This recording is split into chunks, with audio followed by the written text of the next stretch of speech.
안녕하세요. 오늘도 삶의 맛, 인생라면 채널을 찾아주셔서 감사합니다. 영상을 보시기 전에 구독 버튼과 좋아요 버튼을 꾹 눌러주시고 알림 설정까지 해주시면 새로운 사연을 가장 빨리 만나보실 수 있습니다. 그럼 오늘의 사연을 시작해 보겠습니다. 오늘 이야기는 15년 전 은퇴한 은행원이었던 선희 씨의 이야기입니다. 잊었다고 믿었던 낡은 통장 하나를 지나 우리는 가족이라는 이름 뒤에 숨겨진 충격적인 비밀을 마주하게 될 겁니다. 이 사연은 특정 인물, 지명과 무관한 오디오 콘텐츠임을 알려드립니다. 올해로 63세가 된 선희 씨는 부지런한 성격으로 유명했습니다. 30년 넘게 은행에서 성실히 일했던 그녀는 은퇴 후에도 규칙적인 생활을 유지하며 아들 가족과 함께 살고 있었습니다. 그런 선희 씨에게 예상치 못한 소식이 찾아왔습니다. 살던 동네가 재개발 구역으로 지정되면서 이주를 해야 한다는 통보였습니다. 평생 정들어 살던 집을 떠나야 한다는 사실이 마음 아팠지만 선희 씨는 체념하며 짐 정리를 시작했습니다. 그날도 선희 씨는 이른 아침부터 정리를 시작했습니다. 안방 장롱 깊숙한 곳에서 낡은 상자 하나를 발견했을 때였습니다. 먼지가 수북이 쌓인 상자를 열어보니 그 안에 자신이 은행에서 쓰던 물건들이 들어있었습니다. 아, 이런 것들이 여기 있었구나. 선희 씨는 하나하나 꺼내며 옛 추억을 떠올렸습니다. 오래된 인감도장, 계산기, 그리고 몇 권의 낡은 통장들. 그런데 그중 한 권의 통장이 유독 선희 씨의 시선을 붙잡았습니다. 그 통장은 다른 것들과 달리 두껍게 부풀어 있었습니다. 표지도 낡고 모서리가 해져 있어서 언제부터 보관해 왔는지 기억조차 나지 않았습니다. 선희 씨는 조심스럽게 통장을 펼쳐봤습니다.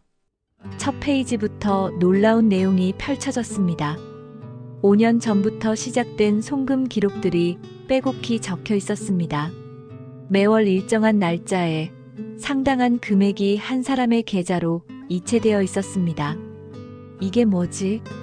선희 씨는 당황했습니다.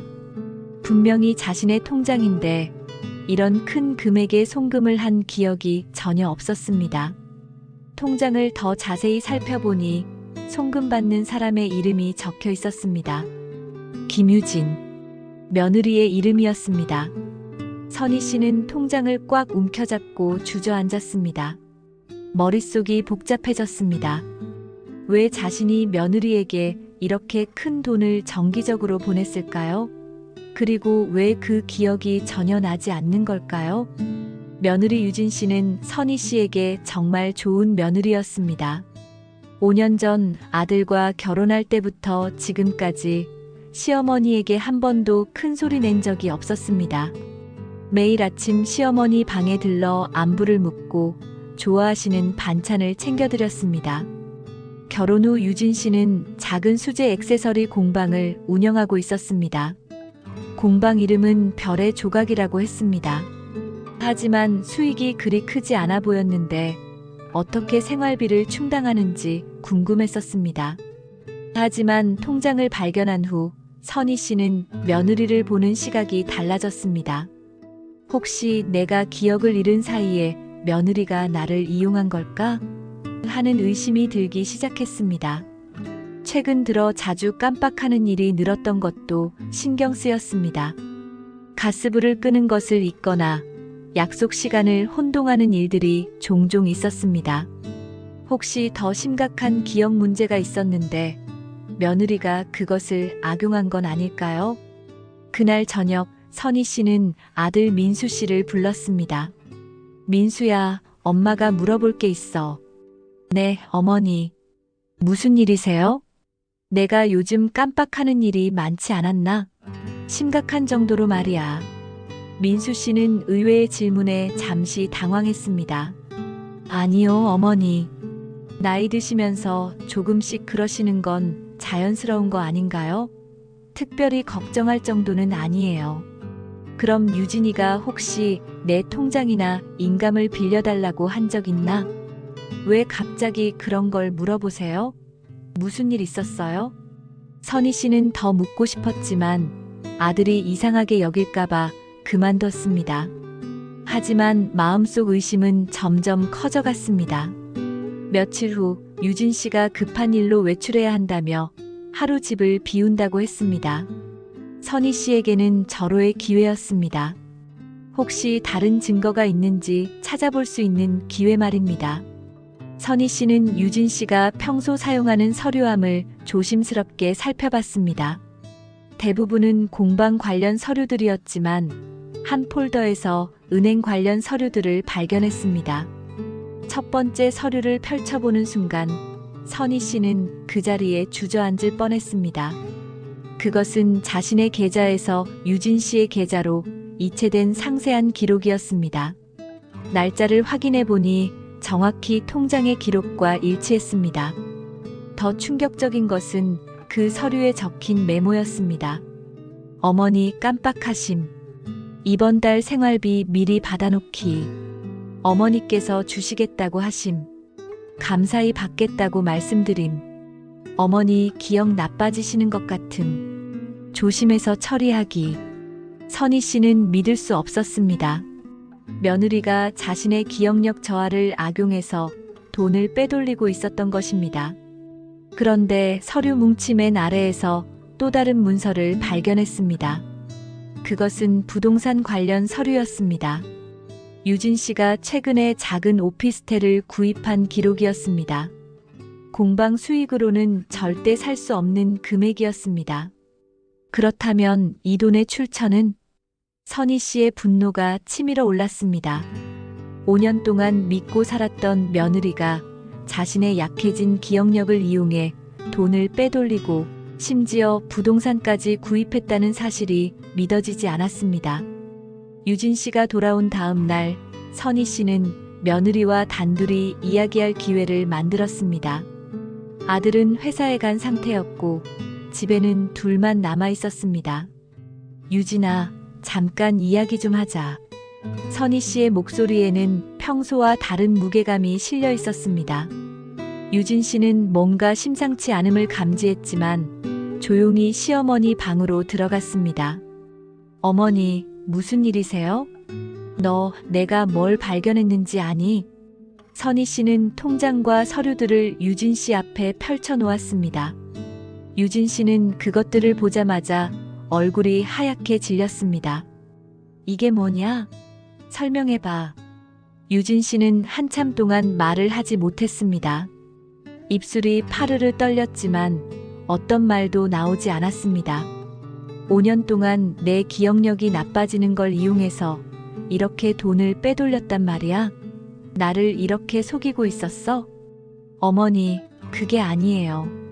제가 설명드릴게요. 그럼 설명해봐. 여기 내가 적어놓은 메모도 설명해봐. 내가 깜빡한다고 적어놓고 미리 받아놓는다고 적어놓은 것도.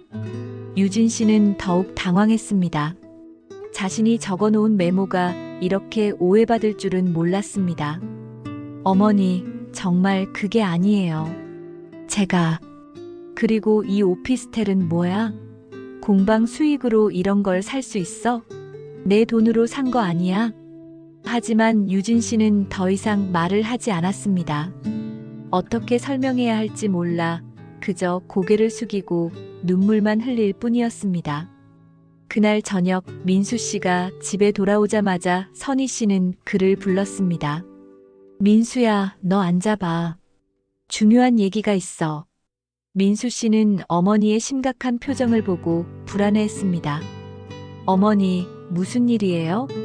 선희 씨는 통장과 서류들을 민수 씨 앞에 놓았습니다. 이걸 봐. 내 아내가 5년 동안 내 기억력이 나빠지는 걸 이용해서 우리 집 돈을 빼돌렸어. 민수 씨는 서류들을 살펴보며 당황했습니다. 어머니, 이게 무슨 얘기예요? 무슨 얘기냐고? 보면 모르겠어? 여기 유진이가 직접 적어놓은 메모도 있어.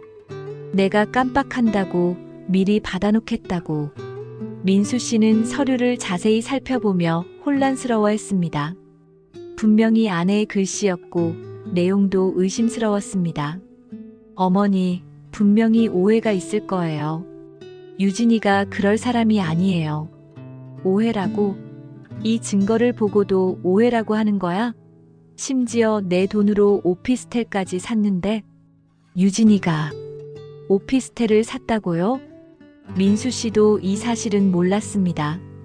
아내가 부동산을 구입했다는 말을 들어본 적이 없었기 때문입니다. 그것도 모르고 있었구나. 내 아내가 얼마나 많은 걸 숨기고 있는지 이제 알겠지? 민수 씨는 혼란스러워했습니다. 한편으로는 어머니의 말씀이 증거와 함께 제시되어 설득력이 있었고, 다른 한편으로는 아내를 의심하고 싶지 않았습니다.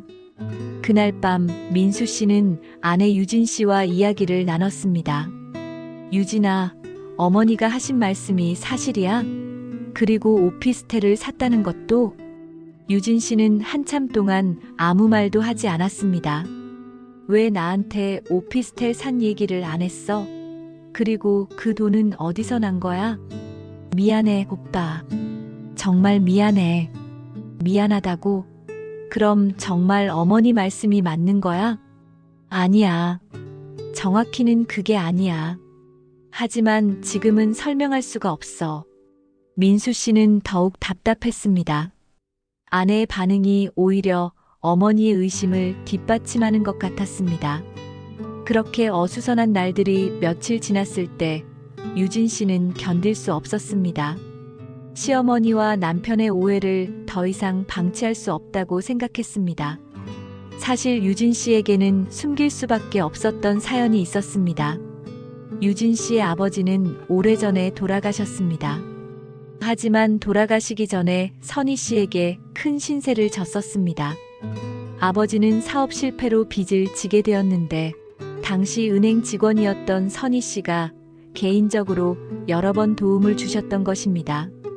특히 선희 씨는 규정상 어려움이 있었음에도 불구하고 아버지의 대출 상환 기간을 연장해주고 이자율 조정 등에서 최대한 배려해 주셨습니다. 덕분에 아버지는 더 큰 파산을 면할 수 있었습니다. 유진 씨는 아버지로부터 이 이야기를 들었고 아버지가 돌아가시면서 선희 씨에게 꼭 보답하라는 유언을 남기셨습니다. 그런데 운명의 장난인지 유진 씨는 민수 씨와 만나게 되었고 나중에야 그의 어머니가 바로 아버지를 도와주셨던 그 선희 씨라는 것을 알게 되었습니다. 유진 씨는 고민했습니다. 시어머니에게 이 사실을 말씀드려야 할지 아니면 조용히 보답의 마음으로 도움을 드려야 할지. 결국 유진 씨는 후자를 선택했습니다. 시어머니께 과거 이야기를 들추어 부담을 드리기보다는 조용히 생활비를 보태드리는 방식으로 보답하기로 한 것입니다. 하지만 시어머니께서 기억력이 조금씩 나빠지시는 것을 보고 혹시 나중에 이 일로 혼란스러워 하실까봐 꼼꼼히 기록을 남겨둔 것이 오히려 오해를 불러온 것입니다. 그날 오후 유진 씨는 더 이상 참을 수 없어서 시어머니 방문을 두드렸습니다. 어머니, 저 들어가도 될까요? 하지만 선희 씨는 문을 열어주지 않았습니다. 뭔 일이야? 이제 와서 무슨 변명을 하려고? 어머니, 제발 한 번만 들어보세요. 아버지 이야기를 해드려야 해요. 내 아버지가 뭐 어쨌다고? 유진 씨의 목소리에는 간절함이 묻어났지만 선희 씨는 여전히 마음의 문을 열지 않았습니다. 지금 와서 가족사 얘기로 동정심을 얻으려고 하는 거야? 결국 유진 씨는 문 앞에서 물러날 수밖에 없었습니다. 다음 날 선희 씨는 혼자 앉아서 생각에 잠겨 있었습니다. 며느리가 어제 한 말이 계속 마음에 걸렸습니다. 아버지 이야기라는 것이 무엇일까요? 선희 씨는 오래된 기억을 되짚어보기 시작했습니다. 은행에서 일하며 만났던 수많은 고객들 중에서 혹시 김 씨 성을 가진 분이 있었나 하고 말입니다. 그러던 중 문득 하나의 기억이 떠올랐습니다. 약 10년 전쯤 자신이 담당했던 한 고객의 일이었습니다. 김정호라는 분이었습니다. 작은 제조업을 하시던 분으로 사업 확장을 위해 대출을 받으셨던 분이었습니다. 그런데 IMF가 터지면서 사업이 어려워졌고 결국 부도 위기에 처하게 되었습니다. 당시 선희 씨는 규정대로라면 즉시 대출금을 회수해야 했지만 김정호 씨의 사정을 듣고 마음이 아팠습니다. 어린 딸과 아내를 둔 가장이었는데 이대로 파산하면 가족이 길거리에 나앉게 될 상황이었습니다. 선희 씨는 개인적으로 여러 번 도움을 주었습니다. 대출 연장을 도와주고 이자율 조정에도 힘썼습니다. 심지어 개인 돈으로 몇 번 도움을 준 적도 있었습니다. 하지만 결국 김정호 씨는 사업을 정리할 수밖에 없었고 그 후 소식이 끊어졌습니다. 선희 씨는 그분이 잘 지내고 있는지 궁금했지만 연락할 방법이 없었습니다. 혹시 유진이 아버지가 그 김정호 씨일까? 선희 씨는 갑자기 가슴이 두근거렸습니다. 만약 그렇다면 며느리의 행동을 완전히 다르게 해석해야 했습니다. 선희 씨는 더 이상 혼자 고민할 수 없었습니다. 진실을 확인하고 싶어서 유진 씨를 찾아갔습니다. 유진아, 내 아버지 성함이 김정호 씨 맞니? 유진 씨는 깜짝 놀라며 고개를 끄덕였습니다. 그럼 약 10년 전에 제조업을 하시다가 사업이 어려워지신 분? 네. 어머니께서 기억하세요? 선희 씨는 주저앉았습니다. 모든 퍼즐이 맞춰지기 시작했습니다. 그럼 내가 나한테 돈을 준 것은 아버지께서 돌아가시면서 어머니께 꼭 보답하라고 하셨어요. 어머니께서 아버지에게 얼마나 큰 도움을 주셨는지 아버지는 평생 잊지 못하셨어요.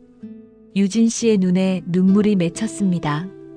민수 오빠와 만나서 결혼하게 된 것도 정말 우연이었어요. 나중에야 어머니가 그분인 줄 알았어요. 그럼 내가 깜빡한다고 적어놓은 메모는? 어머니께서 가끔 같은 말씀을 반복하시거나 며칠 전 일을 기억 못하실 때가 있으셔서요. 혹시 나중에 제가 드린 돈을 기억 못하시면 억울하실까봐 기록해둔 거예요. 선희 씨는 자신이 얼마나 큰 오해를 했는지 깨달았습니다. 그럼 오피스텔은? 그것도 어머니를 위해서예요. 나중에 어머니께서 요양원에 가시게 되면 좋은 곳으로 모셔드리고 싶어서 미리 준비한 거예요. 어머니 명의로 해드리려고 했는데 유진 씨는 말을 잇지 못하고 울음을 터뜨렸습니다. 어머니, 정말 죄송해요. 제가 말씀을 제대로 드렸어야 했는데 괜히 과거 일을 들추어서 어머니께 부담을 드리고 싶지 않았어요. 선희 씨는 며느리를 꼭 안아주었습니다. 자신이 얼마나 잘못 생각했는지, 얼마나 소중한 며느리를 의심했는지 후회가 밀려왔습니다. 미안해, 유진아. 어머니가 너를 너무 잘못 봤어. 어머니, 이해해요. 제가 제대로 설명드리지 못한 게 잘못이에요. 내 아버지, 정말 좋은 분이셨어. 마지막까지 가족 걱정만 하시고 항상 고마워하셨지. 유진 씨는 아버지 이야기를 듣고 더욱 눈물을 흘렸습니다. 아버지께서 어머니 이야기를 정말 많이 하셨어요. 은인이라고, 평생 잊을 수 없는 분이라고 하셨어요. 그래서 내가 조용히 도움을 주고 있었구나. 네, 어머니. 하지만 제가 방법을 잘못 선택한 것 같아요. 처음부터 솔직하게 말씀드렸어야 했는데. 선희 씨는 며느리의 손을 꼭 잡았습니다. 아니야. 너는 정말 착한 마음으로 한 일이야. 어머니가 성급하게 판단한 거야. 그날 저녁 온 가족이 모여 앉아 모든 오해를 풀었습니다. 민수 씨도 진실을 알고 나서 아내에게 미안해했습니다. 유진아, 미안해. 나도 너를 의심했어. 괜찮아요, 오빠. 제가 제대로 설명하지 못한 게 잘못이에요. 그 후 세 사람의 관계는 이전보다 더욱 돈독해졌습니다. 서로에 대한 진정한 이해가 생겼기 때문입니다. 선희 씨는 며느리에게 말했습니다. 유진아, 이제부터는 우리가 서로 도우며 살자. 내가 혼자 모든 걸 감당할 필요 없어. 네, 어머니. 앞으로는 뭐든 의논 드릴게요. 유진 씨가 준비했던 오피스텔도 가족 모두의 이름으로 다시 등기했습니다. 정말로 선희 씨를 위한 공간으로 만들기 위해서였습니다. 어머니, 여기서 여유롭게 지내세요.